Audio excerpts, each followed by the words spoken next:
Good morning, students. Today we are going to revise the first chapter of Geography Resources. In this chapter, main points to be discussed are: first, water resources, types of resources, natural resources, renewable resources, non-renewable resources, human-made resources, human resources, conservation of resources, and sustainable development. See the air. See the air in which you breathe, water which you drink, and of course your textbooks through which you gain knowledge. All these are resources. It means anything that satisfies your need is called a resource. Now another question is there. What makes an object resource? Yes, what makes an object resource? Any object which has some utility and usability that makes it a resource. Now, you may ask this question, how does something become a resource?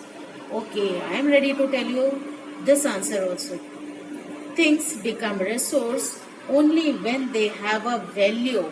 And what value and who gave the value? Yes, its use and utility gave the value to these objects. Then only anything become a resource. Next topic is different types of resources. Broadly, we divide two types of resources: natural resources and human-made resources. First, I am telling you about natural resources.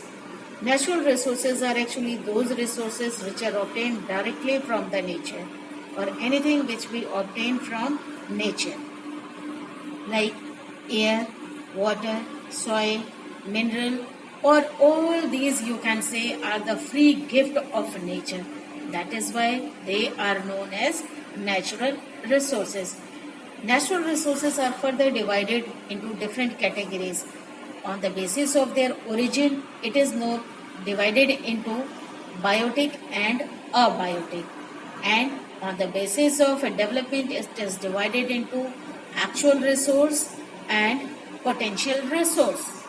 On the basis of exhaustibility, they are divided into renewable resources and non-renewable resources. That's all. Now coming to the human resources. People are actually the human resources of the country.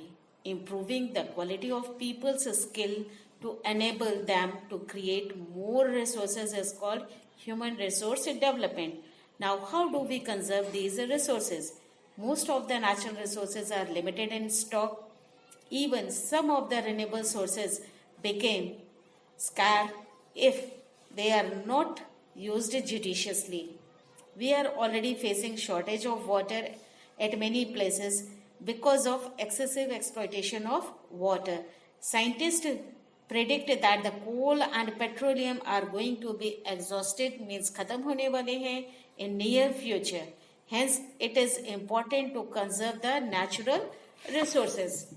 Yes, conservation of resources not only secure the life but also the life of the future generation. That is why making a balance between our need and conservation of resources is called sustainable development. We should follow 3 R's of conservation for sustainable development: reduce, reuse, and recycle. So, it is our responsibility to maintain and conserve our life support system on this earth.